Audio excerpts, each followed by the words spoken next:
Kalau hubungan kita dengan Bapa terganggu, hubungan kita dengan manusia terganggu pula. Makanya itu terjadi masalah, 1001 masalah. Terutama dimulai di dalam keluarga. Ketika manusia menjauh dari Allahnya, di situ mulai terjadi yang namanya family yang disfungsi atau yang disfungsional.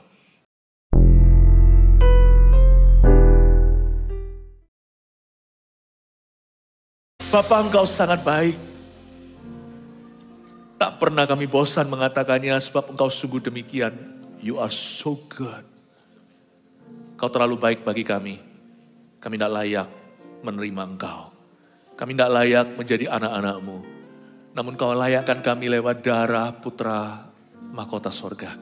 Lewat darah Yesus Kristus anak domba Allah. Kau melayakkan kami menjadi putra-putri kerajaan sorgawi. Menjadi anak-anak-Mu sendiri. Terima kasih Tuhan. Engkau begitu baik. Kami ini banyak sekali kekurangannya, cacat celahnya, kelemahannya, kesalahannya. Masih banyak kalau mau diteropong dari atas ke bawah, kurang-kurangnya. Tapi Engkau tidak pernah mencacati kami. Engkau selalu menuntun kami dari mana kami berada dan menyempurnakan kami menjadi serupa dengan gambaran anak-Mu Yesus Kristus. I love you, Father. You are everything to me. Makasih Engkau begitu mengasihi kami. Kau utus Yesus Kristus mati di kayu salib untuk menebus dosa manusia. Dan pada hari kami percaya Kau beri kami kuasa untuk menjadi anak-anak Allah. Makasih ya Bapa. Dan kami bersyukur untuk gereja ini Tuhan. Karena something good, selalu ada sesuatu yang wonderful yang terjadi di sini. Tiap minggu gak pernah sama. Engkau terus berkarya. Roh Kudus-Mu Kau taruh di sini. Kami berdoa investasi-Mu tidak akan sia-sia. Kau taruh sendiri Roh-Mu di tengah-tengah kami. Kami percaya Tuhan Yesus itu akan membawa kami maju. Berbuah-buah ya Tuhan. Berbuah lebat di pelataran-pelataran Allah. Sampaikan sabda-Mu melalui mulut lidah bibir hamba-hamba-Mu. Sembunyikan kami di balik salib Tuhan Yesus Kristus. Terima kasih Tuhan. Dalam nama Yesus, haleluya. Amin. Segala kemuliaan bagi Tuhan. Berikan tepuk tangan untuk Tuhan Yesus dulu. Mari kita sama-sama membaca ayatnya dulu. Di Maleakhi pasal 4 ayat 6. Saya akan bahas hati Bapa terlebih dahulu, oke? Maleakhi 4 ayat 6 bunyinya, kita baca bersama-sama dengan lantang dan keras. Ayo yang kompak membacanya, 1, 2, 3. Maka ia akan membuat hati bapa-bapa berbalik kepada anak-anaknya dan hati anak-anak kepada bapa-bapanya. Supaya jangan aku datang memukul bumi sehingga musnah. Sekali lagi kalau boleh kita baca lebih keras lagi. 2, 3. Maka ia akan membuat hati bapa-bapa berbalik kepada anak-anaknya. Dan hati anak-anak kepada bapa-bapanya. Supaya jangan aku datang memukul bumi sehingga musnah. Ini adalah ayat terakhir di perjanjian lama yang menutup perjanjian lama. Lalu kemudian perjanjian baru, Matius pasal 1, silsilah Yesus Kristus. Yesus dilahirkan di palungan. Ada 400 tahun masa diam. Tidak ada kejadian ilahi di dalam sejarah Israel antara dari Matius hingga Maleakhi. Kenapa? Karena betul-betul hubungan mereka dengan yang namanya Bapa di sorga terputus. Dan saya yakin di dalam society masyarakat saat itu banyak figur ayah yang bermasalah. Gak bisa tidak, Anda tidak bisa pisahkan itu. Kalau hubungan kita dengan Bapa terganggu, hubungan kita dengan manusia terganggu pula. Makanya itu terjadi masalah, 1001 masalah. Terutama dimulai di dalam keluarga. Ketika manusia menjauh dari Allahnya, di situ mulai terjadi yang namanya family yang disfungsi atau yang disfungsional. Banyak ayah yang tidak berperan. Menjadi papa itu bukan biologi. Tahukah menjadi seorang bapak itu komitmen. Komitmen hati. Beranak cucu itu gampang. Kalau hanya sekedar sperma ketemu telur. Hubungan seksual bisa menjadikan manusia. Tapi yang bisa menjadikan orang hanyalah papa-papa dan mama-mama yang komitmen kepada Tuhan untuk membesarkan anaknya. Pada waktu di ayat terakhir perjanjian lama ini ada nubuatan bahwa Tuhan akan mengutus Elia mempersiapkan jalan untuk Tuhan. Dan misi pertama Bapak di perjanjian baru adalah mengembalikan hati anak. Hati Bapak dan anak harus kembali bersatu. Baru terjadi perkara-perkara ilahi lagi. Jadi boleh dikatakan bahwa Bapa di sorga ingin mengakhiri yang namanya generasi tanpa anak. Ini bukan bicara tentang kemandulan, saya ajak Anda untuk berpikir sedikit. Ya. Banyak ayah yang punya anak, tapi seolah-olah tidak punya anak. Kita hanya menjalani kehidupan begitu aja, tidak punya komitmen kepada anak-anak kita. Ya kerja sih kerja, namanya laki-laki, pastikan segala sesuatu itu yang namanya karirnya. Tapi kita tidak sungguh-sungguh berbenah diri, kita tidak sungguh-sungguh menyerahkan anak kita, dan kita tidak melibatkan Tuhan di dalam parenting kita. Ya kita cuman go through the motion aja, dan cepat lambat anaknya pasti di altar call sama dunia. Bapak ingin mengajarkan kepada generasi ini bahwa hati Bapak harus kembali ke anak. Oleh begitu besar kasih Allah kepada dunia, dia mengaruniakan anaknya yang tunggal. Tuhan tunjukkan kasih sayangnya, dia demonstrasikan. Yesus dimunculkan, lahir boleh di palungan. Tapi Yesus itu dijadikan showcase-nya oleh Bapak. Ini loh anakku, jadilah serupa dengan dia. Dia ajari anak-anak di zaman itu yang kurang ajar sama papa mamanya. Yang tidak menghormati, tidak menghargai. Yang sama sekali tidak menggubris mimpi orang tuanya. Udah jalan sendiri, waktu dia bayi dia bergantung penuh. Tapi waktu dia dewasa, lulu gua-gua. Coba lihat sekarang. Banyak anak-anak muda, kalau tidak sungguh-sungguh bergereja, kebaktian pertama tadi disampaikan tentang bahteranu. Gereja itu seperti bahteran yang melindungi anak-anak muda kita. Coba lihat ya, pada umumnya di luar sana anak-anak muda semuanya tidak lagi sosial. Sudah tidak lagi menyapa, bicara sudah gak tatap mata. Di zaman semuanya online, segala sesuatu itu ke gadgetnya. Anak-anak sudah putus hubungan dengan dunia orang tuanya. Sudah tidak ada hubungan kayaknya. Anda lihat ya, ini adalah zaman orang-orang muda jadi zombie. Kalau Anda tidak hati-hati, anak kita juga akan tergerus dan ke bawah arus. Jangan salahkan mereka, ada peran ortu di dalamnya. Ada peran orang tua di dalamnya. Kita harus tegas, bukan keras. Kita harus take ownership of our children. Tidak boleh serahkan itu ke sekolah yang bagus. Sekolah bagus puji Tuhan. Tapi tidak menjamin kalau pendidikan dia tinggi dan bagus, bahwa anak itu akan jadi. Karena anak itu jadi akibat hubungannya dengan Allah, hubungannya dengan orang tua. Anak itu jadi karena karakternya. Kita salah mengerti. Bahwa kita kira anak itu jadi kalau kita taruh di sekolah yang mahal-mahal. Itu boleh. Tapi itu sekunder dibanding yang primer. Yang primer itu hubungan dengan Bapa, hati anak kembali ke Bapa. Sekarang kan kita melihat anak-anak itu banyak begitu di dunia ini. Jangan salahkan 1-2 anak di rumahmu. Ini sudah umum, ini sudah universal, seluruh dunia itu kayak gitu. Ini sudah memang hawanya kayak zaman COVID gitu, semua kena flu. Ini sudah zaman deltanya secara rohani.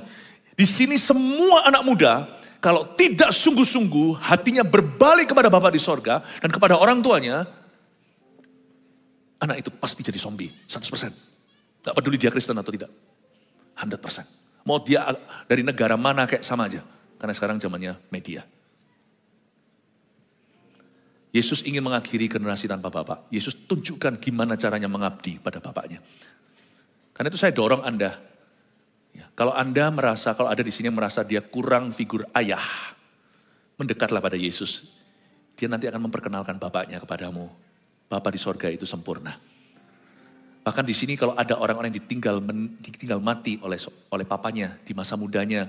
Anda bukan yatim piatu, tapi yatim. Tidak memiliki ayah, tapi masih punya ibu. Anda tidak usah cari figur ayah yang salah. Kalau Anda wanita, jangan jatuh ke tangan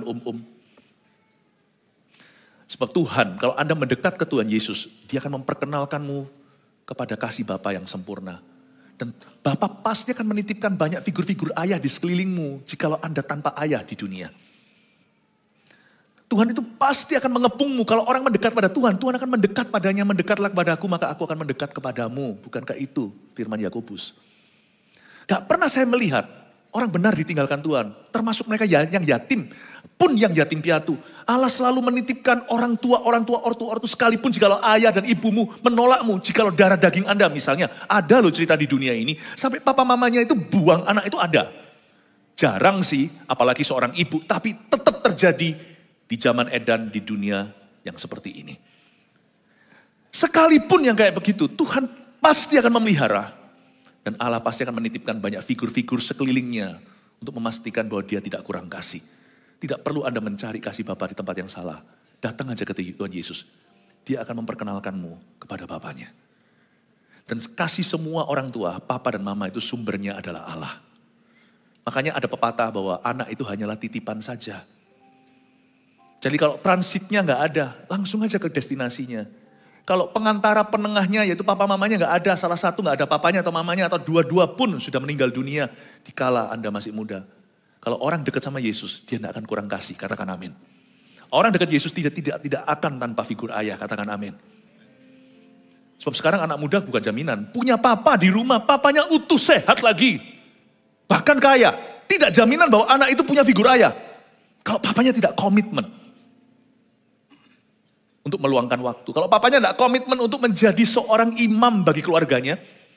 Papanya tidak komitmen untuk berdoa bagi putra-putrinya. Meskipun keluarga itu utuh, masih ada ayahnya. Papanya punya segala-galanya. Bukankah Anda lihat, banyak keluarga yang kayak gitu. Ayahnya ada, tapi mereka tanpa figur ayah. Itu anak-anak liar semuanya. You know, figur ayah itu harus disengaja, itu komitmen. Apalagi keluarga yang punya papa, di sana anak-anaknya punya seorang ayah, tapi papanya adalah pukulan dalam hidup mereka. Waduh, kadang-kadang ada orang yang utuh loh orang tuanya itu harus iri dan cemburu sama yatim piatu. Karena mereka hanya penasaran, papaku siapa, mamaku siapa, papa mamaku nggak ada. Tapi mereka tidak trauma daripada orang yang punya ayah ibu, tapi trauma karenanya. Berapa banyak orang tua yang cuma dikit-dikit main pukul, kekerasan. Kekerasan itu nggak seberapa dibanding dengan kekerasan secara verbal, pembunuhan karakter. Anak itu dibodoh-bodohin dan dikutuk-kutuki. Itu gaya kuno sih. Tapi sekuno-kuno itu zaman modern masih ada ternyata. Dan lebih heran lagi, di keluarga Kristen malahan. Kadang-kadang saya mikir ya, hidup ini penuh dengan misteri. Kalau saya mau jujur, mana lebih beruntung orang yang tidak punya orang tua atau yang punya orang tua yang menyiksa mereka? Saya rasa yang paling beruntung adalah orang yang punya orang tua dan orang tuanya mendidik mereka. Kasih tepuk tangan Tuhan. Tapi kalau Anda nggak punya orang tua, tapi Anda tetap dididik oleh Allah dengan ortu-ortu yang Tuhan titipkan dalam kehidupanmu, Anda tetap beruntung kok. Sebab dalam Yesus kasihnya cukup bagi kita. Amin Bapak Ibu Saudara. Hati Bapak kembali ke anak, hati anak kembali ke Bapak. Saya dapatkan sesuatu, saya agak sedikit membuat riset-riset tertentu. Bahwa ternyata, karena ini Father's Day, saya ngomong tentang Papa dulu ya. Papa Mama itu sebenarnya satu tim, dua adalah satu. Tapi terus terang ya, seorang laki-laki, jikalau dia menikah, seorang pria yang komitmen sama keluarganya, yang family man bener. Catat ini. Saya nggak bisa tunjukkan riset-risetnya karena saya bukan tipe orang PowerPoint, saya itu gaptek. Tapi saya tahu bukan hanya riset dari ilmuwan-ilmuwan, tapi saya juga riset dari pelayanan kami sendiri. Waktu kami lihat tipe-tipe orang, kami itu memperhatikan, saya itu memperhatikan. Saya memperhatikan ada sebuah fenomena. Kalau laki-laki yang komitmen sama keluarganya, yang family man sungguh-sungguh dalam Kristus, itu biasanya juga pria yang produktif dalam pekerjaannya. Kaget saya. Laki-laki yang gak keruan kehidupan rumah tangganya, dia bisa aja hoki, lalu dia kaya, bisa berhasil dan berjaya karirnya karena memang dia ulet atau apa. Tapi pasti ada berkat yang tercuri. Kalau saya melihat seorang pria tidak komitmen pada family-nya, terutama pertama-tama pada Tuhannya, biasanya dia juga gak produktif dalam pekerjaannya. Jadi saya berani katakan bahwa champion dads usually are champion men.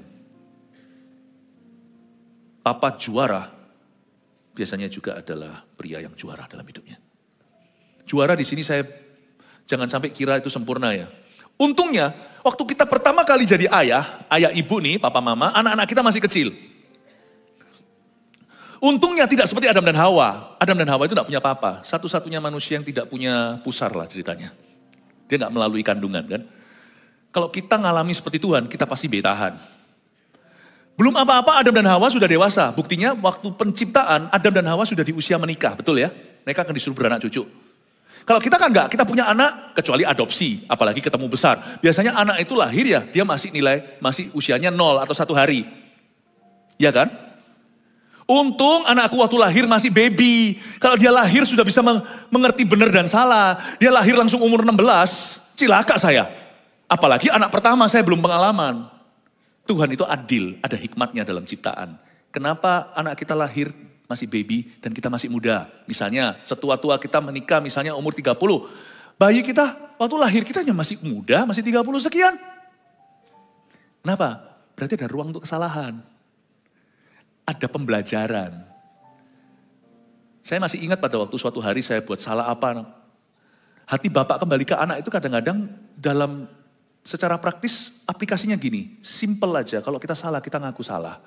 Papa enggak usah gengsi karena honor atau kehormatan kita tidak datang dari anak kita, tapi dari Tuhan yang menempatkan kita di atas anak-anak kita. Jadi kalau saya salah, saya juga ngomong kok sorry ya. Dan ternyata selama keluarga itu ada kasih Yesus di tengah, gak masalah loh. Anak itu bukan maha itu Tuhan. Anak itu mudah mengampuni loh. Gampang memaafkan. Saya pernah sekali minta maaf sama anak saya, bukan sekali. Tapi yang gak terus-terusan minta maaf itu papa bermasalah gambar dirinya. Dikit-dikit sorry. Tapi kalau saya memang butuh berkata I'm so sorry, saya akan ngomong sama anak saya, maaf papa tadi mungkin emosi dulu. Anak saya waktu kecil nih, saya masih ingat kok salah satu peluk saya dan berkata, it's okay daddy, we are all learning. Waduh, itu belajar dari sekolahnya saat itu. It's okay papa, kita semua belajar. Sudah nak, jangan diterusin lebih dari ini, papa tersinggung. Hati bapak kembali ke anak itu jangan keras. Tapi puji Tuhan loh, anak kita itu baby. Nanti waktu anak kita mulai besar, kita juga sudah semakin pengalaman, kita mulai tua. Untungnya waktu istri saya melahirkan anak pertama, anak saya nggak langsung lahir umur 16. Terlalu banyak salahnya yang akan membuat anak remaja trauma. Tapi anak kecil mudah untuk lali, mudah lupa. Saya bersyukur, berarti tidak ada papa sempurna. Yang penting kita berusaha, yang penting kita mau ada kemauan. Yang penting kita mau belajar terus, kayak fashion gitu loh. Terus update fashion yang baru. Zaman dulu zaman baggy, lalu habis itu ketat, yang apa, kan begitu. Lagu juga sama, dulu kan dung trek trek, lagu saya masih di situ. Kalau saya nyanyikan lagu-lagu lama. Sekarang kan lihat, lagu sekolah minggu tadi pun bisa menjadi arrangement baru.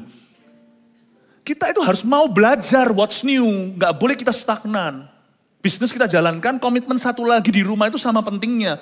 Yaitu sebagai papa mama. Pastikan kita belajar dari firman, belajar dari gereja, belajar dari hamba-hamba Tuhan. Hati bapak kembali ke anak itu adalah bidang usaha, tapi tidak dapat uang. Tapi dapat anak yang kena.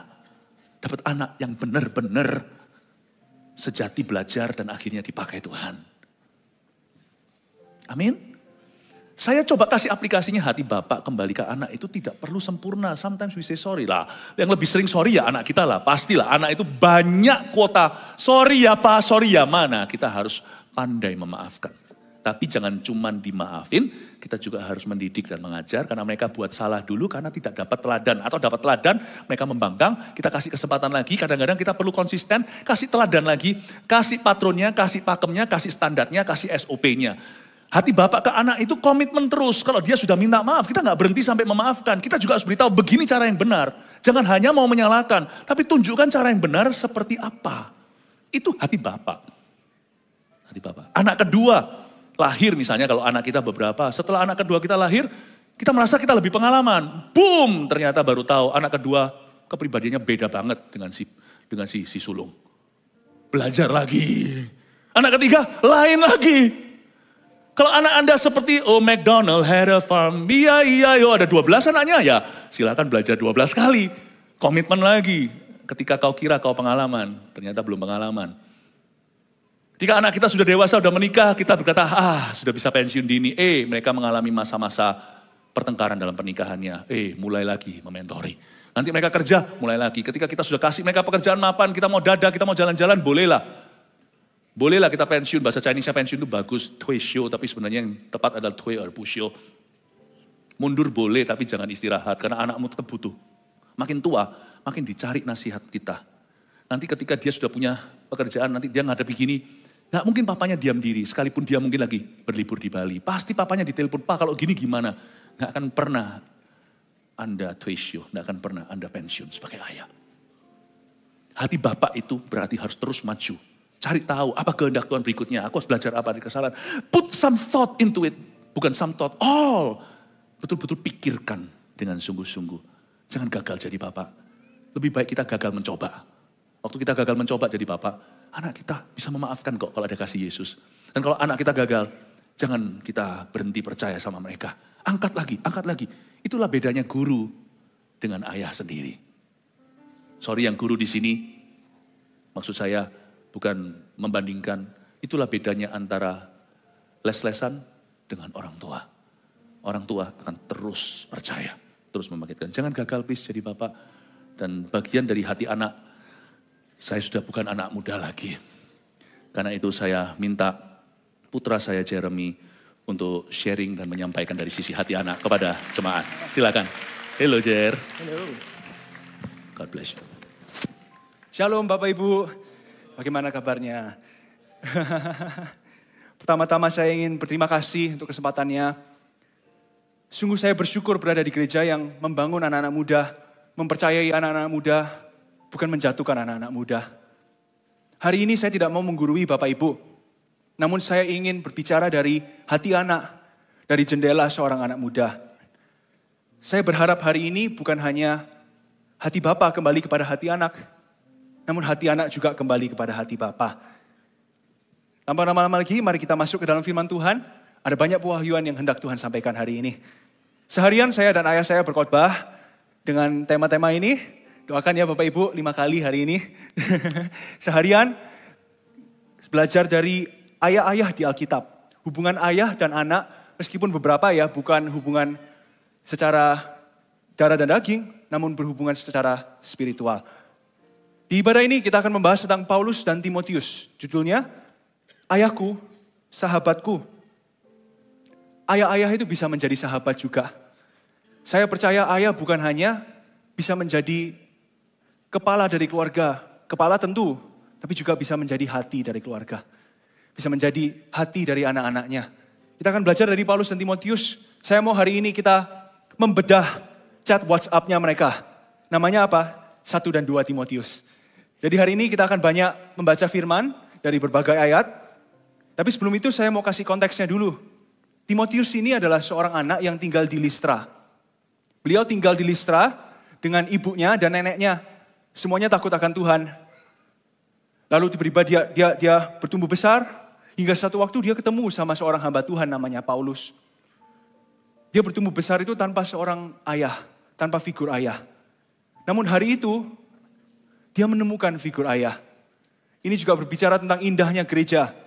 Gereja adalah tempat di mana orang tua yang tak punya anak, Paulus tidak punya anak, ketemu anak-anak rohani. Juga tempat di mana anak-anak yang tak punya orang tua, ketemu orang tua rohani.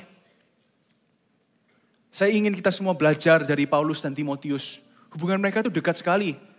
Bahkan sekali Paulus itu bilang gini, Tim, nanti ya Tim, waktu kamu ketemu Papa titip jaket kesukaannya ya. Paulus, Papa itu mungkin juga Papa atau Pak Paulus ya. Mungkin singkatan juga Papa. Sedikit joking. Tim, Papa titip ya jaket kesukaannya. Timotius itu bisa tahu loh tempatnya di mana. Dan dia bisa tahu jaketnya yang mana. Juga saya mau bilang ke anak-anak hari ini, anak-anak belajar yuk. Seperti tadi Pastor Philip katakan. Orang tua belajar mengenali apa yang anak-anaknya suka. Anak-anak juga belajar kenali yuk dunia orang tua. Apa yang mereka senang, apa yang mereka kurang senang.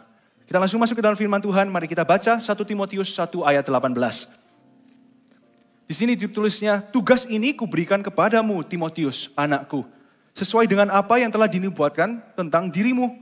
Supaya dikuatkan oleh nubuat ini, itu engkau memperjuangkan perjuangan yang baik dengan iman dan hati nurani yang murni. Paulus mengingat nubuatan tentang Timotius. Yaitu apa? Pasti banyak orang bernubuat nih. Tim, suatu hari kamu akan dipakai menjadi hamba Tuhan yang luar biasa. Paulus itu mengingatnya. Oke, suatu hari Timotius itu akan dipakai Tuhan kayak gini. Jadi sekarang aku harus banyak membangun dia. Paulus itu banyak membangun Timotius dengan apa? Dengan perkataannya. Poin saya yang pertama, perkataan ayah menjadi nubuatan bagi anaknya. Perkataan ayah menjadi nubuatan bagi anaknya. Juga menguatkan hidup anaknya. Saya melihat juga sebagai seorang anak, saya tahu kuasa dari perkataan orang tua. Banyak hal yang orang tua bisa sampaikan ke anak-anak. Lalu apa saja yang bisa orang tua mungkin bertanya, apa yang bisa saya sampaikan nih ke anak-anak? Saya tidak mau menggurui ya, tapi saya mau memberitahu dari sisi anak, efeknya apa sih kalau orang tua itu bilang ini ke kita. Yang pertama, tentunya I love you. Berapa kali Paulus itu bilang gini, Timotius, anakku yang kukasihi. Timotius, anakku yang kukasihi. Simple, Paulus itu bilang, I love you. Mungkin terdengar sulit ya. Paulus itu sebenarnya orangnya kasar sekali dulu. Sebelum dia kenal Tuhan, dia itu pembunuh umat Tuhan.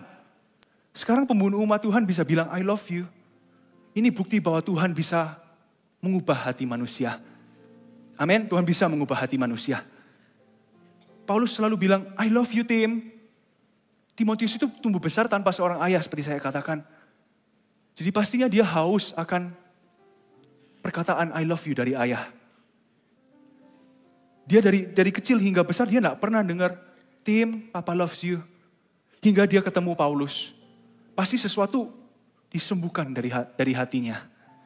Pasti Tuhan menyembuhkan. Selain itu apalagi, Paulus juga sering bilang ini, Tim, I am proud of you. Papa bangga sama kamu, Papa bangga sama kamu. Papa bangga. Paulus berapa kali juga bilang, Timotius anakku yang sah. Di saat mungkin banyak orang yang bilang, Timotius ini gak bisa apa-apa. Tapi dia ingat, Timotius itu ingat, oh gak apa-apa. Mereka mungkin bilang aku gak bisa.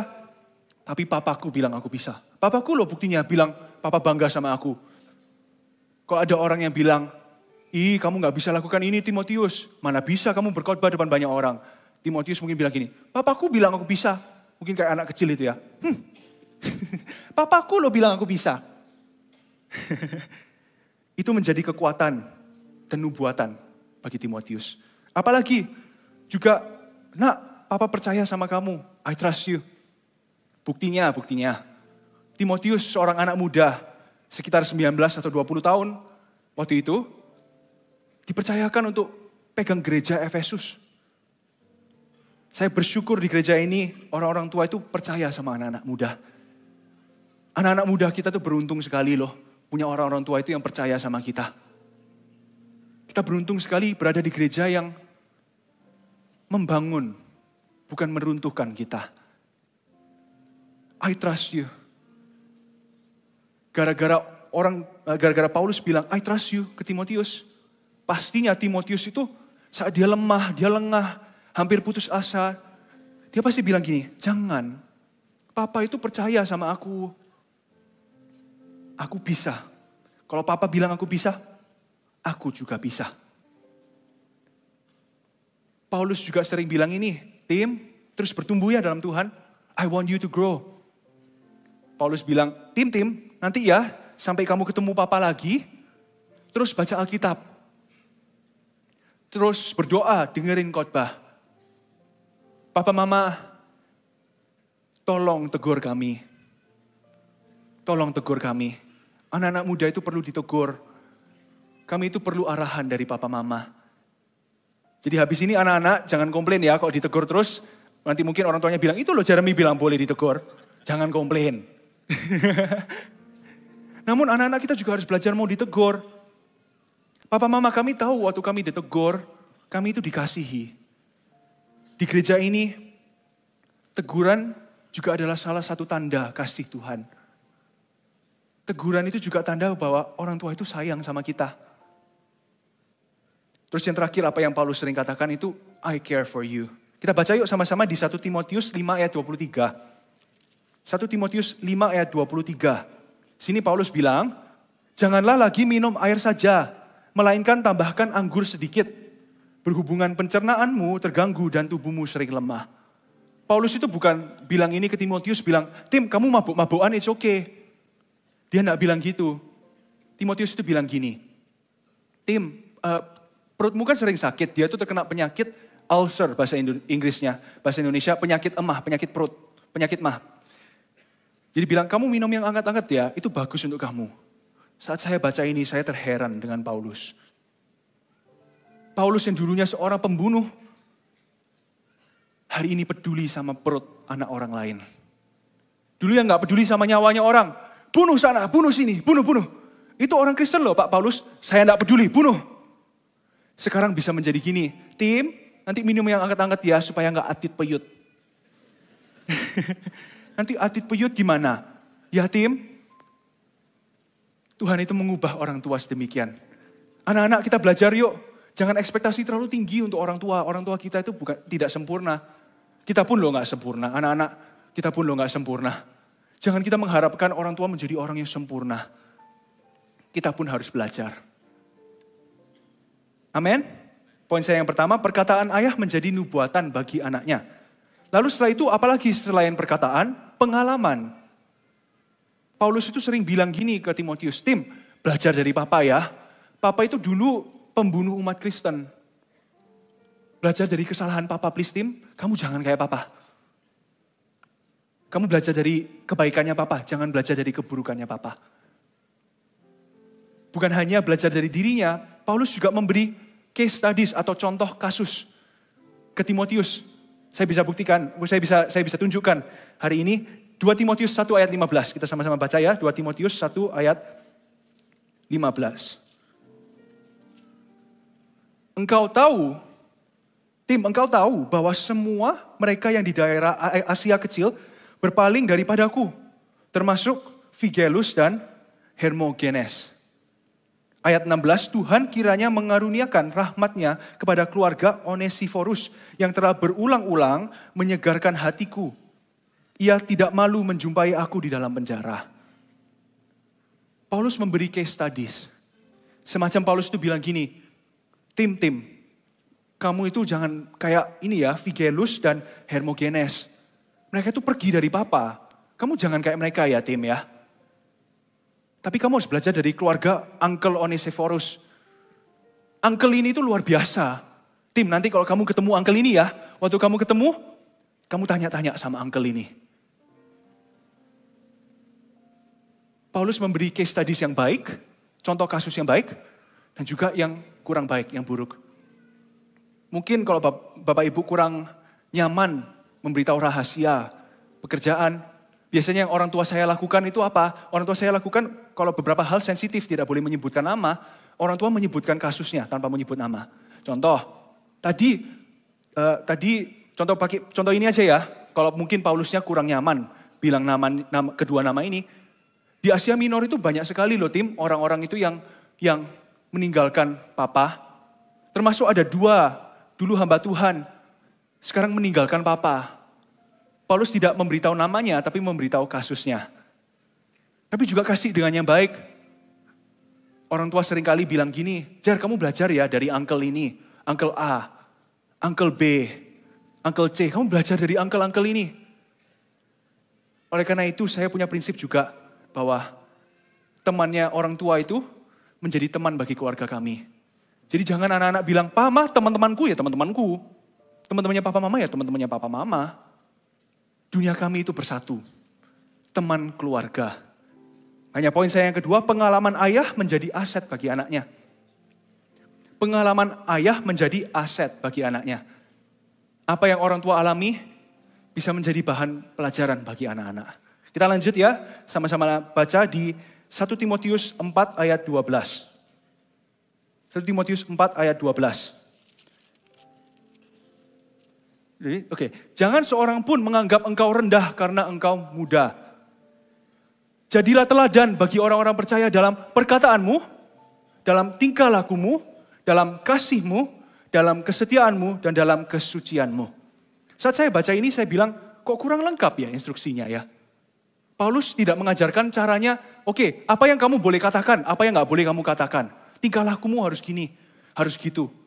Paulus hanya menyebutkan kategorinya. Kenapa? Karena pastinya Timotius sudah melihat dengan matanya sendiri. Saat Timotius dan Paulus ketemu orang, Timotius itu ikut terus sama Paulus dalam perjalanan misionaris kedua dan ketiga. Jadi pasti mereka jalan ya, tim Paulus contoh ketemu orang disambut, Pastor Paulus, halo, halo, halo. Timotius di belakang itu, dia melihat perkataannya, apa yang Paulus katakan, apa yang Paulus tidak katakan. Saya juga sebagai anak, saya diajarin untuk saat ketemu orang itu belajar. Bukan hanya ketemu orang, sorry saya pakai HP, ini HP untuk membaca note, saya tidak bawa HP ke sini karena suka HP ya, no. Saya kasih contoh ya, contoh, papa ketemu orang nih, saya di belakang cuman gini.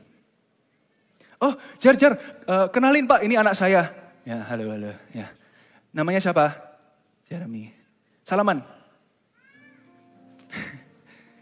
Tapi beda gak sama kayak gini? Mungkin HP-an ya, terus, oh ada temannya papa, taruh HP-nya. Datang, papa kenalan dulu. Halo Pak, salam kenal, nama saya Jeremy, selamat datang. Itu beda kan rasanya? Makanya anak-anak kalau kita sama orang tua, taruh yang namanya earphone. Orang tua yang setuju katakan amin. Wah keras sekali amin ya. Anak-anak yang kalau ketemu orang tua, teman-teman orang tua, taruhlah namanya earphone. Tapi mungkin Jeremy, kalau saya ada Zoom gimana? Saya ada pertemuan online keperluan. Biasanya yang saya lakukan adalah gini. Auntie, uncle, sorry, Jeremy pamit dulu ya. Ada Zoom sebentar, nanti Jeremy kembali. Saya menyingkir, saya ikut Zoom, saya kembali lagi. Oke, hai uncle, saya balik, udahan. Jadi tidak ada alasan. Orang tua selalu ajarkan ini juga ke saya. Kesuksesan orang itu tidak hanya bergantung pada seberapa pintar. Tapi seberapa dia bisa bersosialisasi. Oleh karena itu anak-anak belajar yuk dari orang-orang tua kita caranya. Saat ketemu orang, saat salaman. Hal-hal sesimpel yang saya pelajari ya. Saya mau sharingkan ke anak-anak muda di sini juga. Saya perhatikan papa kalau ketemu orang itu. Dalam konteks yang lebih formal, lebih sopan. Salaman itu nggak dengan satu tangan. Tapi dengan dua tangan. Sesimpel itu loh. Masa anak muda lebih enak mana? Hai uncle. Ya halo. Tapi beda kan? Hai uncle. Hai auntie. Hal-hal sesimpel itu. Terus sesimpel apa juga? Caranya bergurau mungkin. Caranya joking dan lain-lain. Oleh karena itu poin saya yang ketiga. Perilaku ayah menjadi teladan bagi anaknya. Kita baca juga di 2 Timotius 3 ayat 10. Tetapi engkau telah mengikuti ajaranku, cara hidupku, pendirianku, imanku, kesabaranku, kasihku, dan ketekunanku. Tim, kamu itu kan sering ikut papa toh.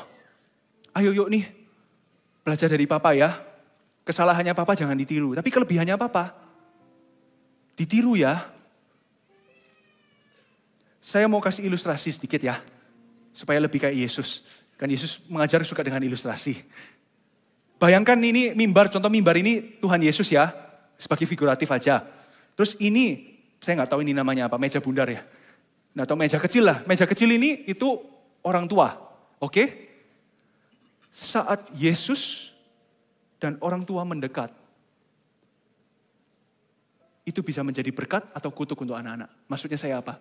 Ini orang tua, ini Yesus, saya anak, oke?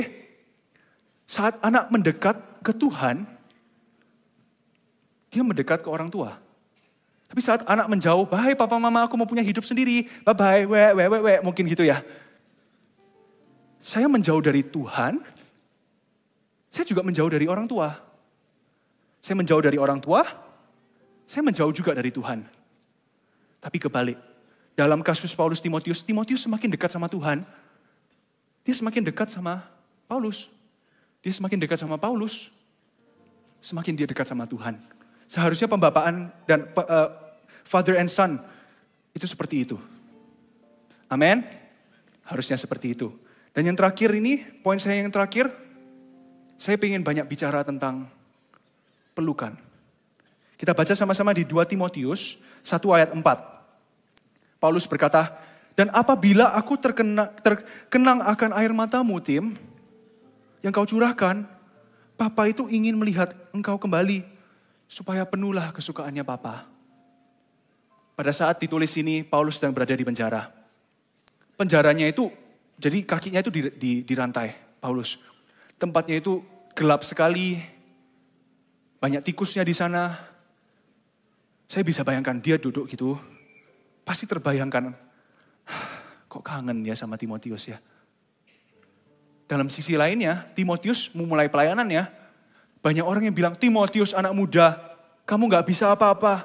Banyak yang menjatuhkan dia. Dia merasa down. Dia jadi kangen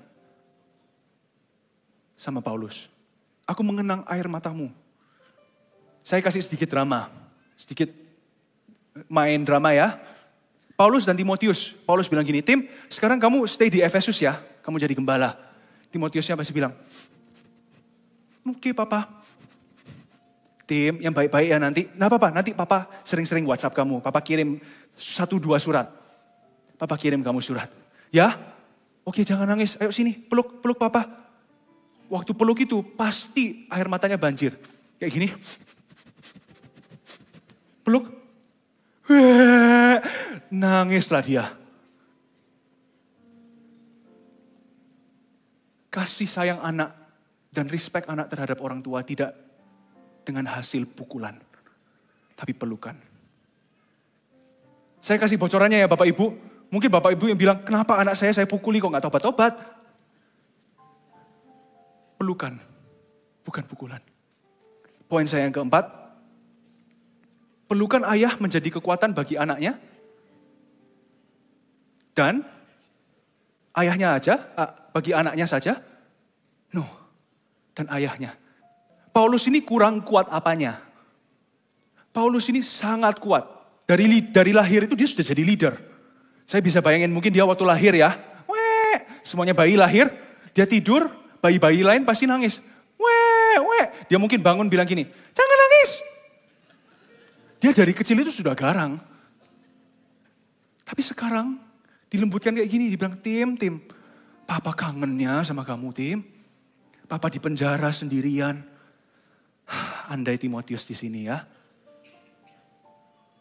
Poin saya yang keempat ini bukan sebuah teori. Sebuah kuasa. Sebuah kuasa. Penuhlah kesukaanku. Paulus dikuatkan juga oleh Timotius. 4 poin saya.